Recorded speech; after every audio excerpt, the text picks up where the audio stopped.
61 breaking news now. We begin with breaking news in Norwich, where police are investigating a deadly shooting. This is a live look at the scene on Manacor Avenue. Police say someone called 911 just before noon. When officers arrived, they found one person dead from gunshot wounds. Another person who was also shot was taken to the hospital. Police say there is no threat to people who live in the area, but we are staying on top of the story and will update you as soon as we learn more.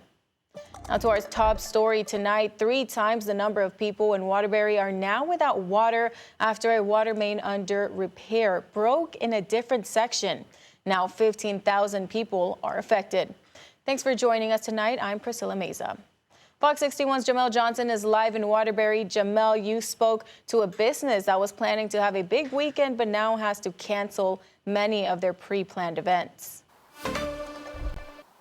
Yeah, Priscilla, Mayor Paul Pernaruski said that at 1:30 this morning, crews were working to fill that water main and hopefully restore water to the surrounding communities. Just 3 hours later, a second hole opened up roughly 16 feet from that initial break. Luckily, crews were already here, so they were able to shut down the line from pumping in more water. However, getting water back restored to those communities was set back just slightly. Mayor Paul Pernaruski said that the new break ballooned the number of people without water to 15,000 because it stopped them from getting water to a tanker on Devonwood Drive. These 6 and 4 million gallon tanks were providing water to 10,000 people, but after the break, the city couldn't pump these anymore, which caused many to lose service. Now, the mayor said if you haven't lost water yet in these affected areas, you will soon, and may have even started to notice drops in pressure. However, the crews were able to get all of the parts today to repair the new break. They sourced some parts from Bristol and other parts from Danbury. The mayor said the hope is that sometime this weekend, the city will be able to provide water once again to neighbors in the area.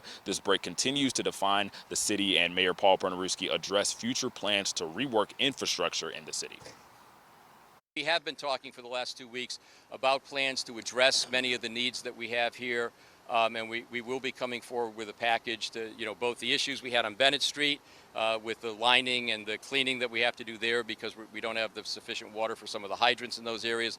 Also with these pipes that we're having the continuing issues with. This one we've never had a problem with before, but it's the same vintage as Thomaston Avenue. A similar sort of problem that has now cropped up here, and we're looking for ways to identify those problem areas. Essentially, our plan remains the same. We've been employing a tanker for some time now, and we're going to continue to do that. We will secure hydrants wherever we can. If a fire happens to be close enough into an area that hydrants are still working. If not, we will utilize a tanker, and then we will immediately call for mutual aid to provide tanker service. Now, the city is still providing bottled water to neighbors at the Municipal Stadium on Watertown Avenue, and the YMCA is also allowing people to come there to shower, even if you're a non-member during this time. In Waterbury, Jamel Johnson, Fox 61. Thank you, Jamel. New tonight, an arrest has been made in a deadly home invasion shooting that shook a Milford neighborhood. Police say 25-year-old Stuart Lopez Reyes of Bridgeport is charged with murder. He's accused of killing one man and shooting a woman as they slept inside their home back in June. Fox 61's Celine Aref has the latest on the arrest and why police expect to make more arrests. Police took Lopez Reyes into custody Thursday night in New Haven with help from the U.S. Marshal's Office. They say this comes after weeks of investigative work, and tonight neighbors say they are relieved. Police Chief Keith Mello says what helped them connect the dots in this case was scanning through multiple private and municipal cameras in the area of 871 East Broadway. We also went to work searching our license plate reader database, which was vital in helping us identify the vehicle that was used in this crime and ultimately the suspects who committed this crime. According to police, the shooting happened around 3 a.m. 69-year-old Sandra Cooper called 911 to report that 2 men entered her home while she was asleep next to Frederick Werner. Both were shot, but Cooper survived. Police say she's out of the hospital now. We're in touch with her. I don't want to say where she's living. She is recovering. She is aware of the arrest. Along with murder, Lopez Reyes is also charged with home invasion and assault in the first degree of an elderly victim. Police say this was a targeted shooting, and their work is far from over. They say they plan to arrest others who they believe were involved. This was a horrific crime. It was a home invasion. It shocked and terrorized this family and this community. And I hope that this very important first step brings some comfort and satisfaction to the families. Right now, Lopez Reyes is being held on a $3 million bond after being arraigned earlier Friday morning. His next court date is August 11 at the Milford courthouse. In Milford, Celine Arif, Fox 61. Well, we did get a few showers today, but we can look forward to a bit of sunny weather for the weekend. And meteorologist Sam Samperi joins us with the latest. Sam, what can we expect? That's right, Priscilla. What you see behind my shoulder is basically what we're going to get this weekend under a blend of sun and clouds. At times it'll be mostly cloudy. At times we'll see more sunshine. Here it is in downtown Hartford after getting a cluster of showers coming down the Connecticut River Valley earlier this afternoon. 81 degrees, feels like 83. And look at up in Salisbury, 80, 76 in Goshen in the Northwest Hills, Warren 76. How about 82? In Windsor to 78 in Wallingford, 79 New Haven, and how about 80 in Willimantic and 77 in Groton, New London. So upper 70s to lower 80s. Dew points up there a little bit. It feels a little steamy out there. Not much in the way of a windfall. Live Doppler doesn't show much, just a couple of spotty showers, and you saw those cluster storms move on by. And basically a couple of towns got a ½ inch to an inch, but that's about it.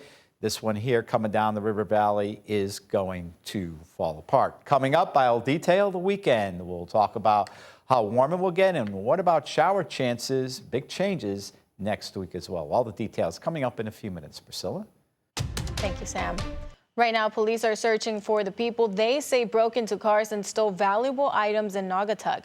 The police department said it happened on Monday and Tuesday in the areas of Kingswood Drive, Quinn Street, Walnut Street, Heritage Drive, Wildwood Circle, Field Street, Webb Road, and Grove Street. Naugatuck police say anyone who recognizes the people in the surveillance video or has information is asked to contact them. Well, the search continues for the missing 13-year-old who entered the West River yesterday and never resurfaced. The New Haven police say the boy went into the water from a Boston Post Road overpass. They say a family member jumped in to try to rescue him, but was unsuccessful. Police say the strong current could have carried the boy away from where he entered the water. We will continue to follow the story and bring you updates as we get them. Social media posts are spreading false information about a woman who shares the same name as the suspect in a deadly Danbury crash that killed an off-duty Bridgeport police officer and his passenger. Danbury police arrested a woman named Melissa Ramirez in Stamford on July 24th. The Department of Homeland Security says Ramirez is in the country illegally and filed a request to have her detained. After her arrest, the Connecticut Secretary of the state's office says a Facebook post began circulating that wrongfully accused another woman named Melissa Ramirez of illegally registering to vote.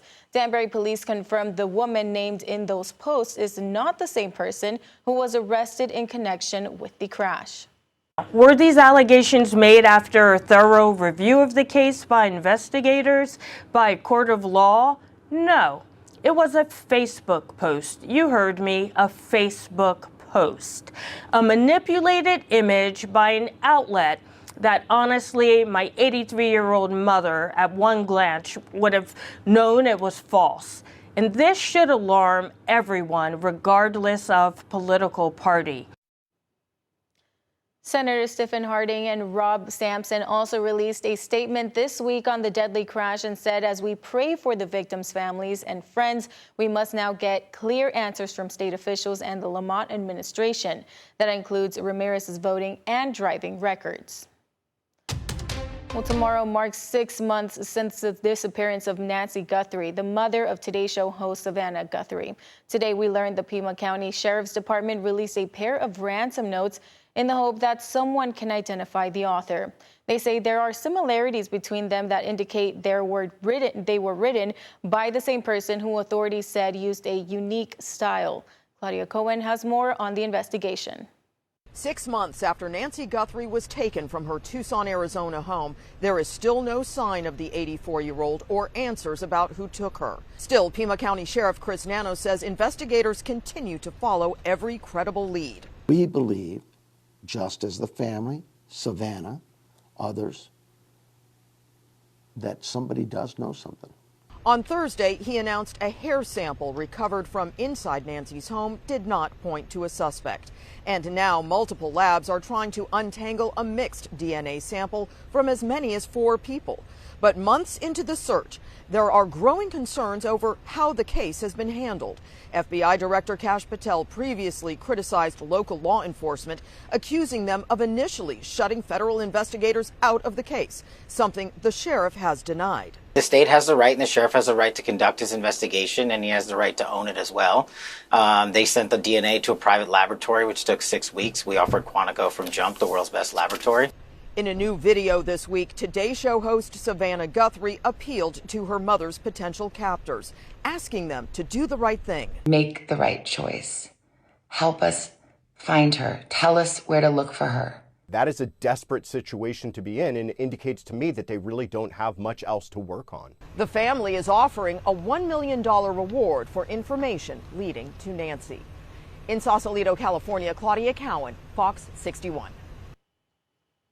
Tony Romo has been placed on leave by CBS Sports following his arrest last week on suspicion of driving under the influence in Wisconsin. Former NFL great J.J. Watt will replace Romo on CBS top NFL broadcasting team. Romo awaits a court appearance on September 21st, and he was cited for first offense OWI, unsafe passing, and having an open container. The network said Romo is on leave until further notice. Well, it's a night of nostalgia at Duncan Park in Hartford as the Yard Goats host Whalers alumni for a doubleheader. Fox 61's Sean Humphrey is there tonight and has a look at how it's going. Even after roughly 30 years, it's impossible to separate the Hartford Whalers' legacy from the state of Connecticut. And of course, you can't tell the Whalers' story without their final captain, Kevin Denis. The former Whalers star announced last year he'd been diagnosed with pancreatic cancer. And as his fight continues, former Whalers employees say they're with him in spirit. To see him battling, I know he's going to get through this thing positively because he was such a determined player, and I think he is such a wonderful father and family man that he's going to get through this too. He's battling hard. Pancreatic cancer doesn't necessarily have to be a death sentence now, but I think if anything, anybody's going to get through it.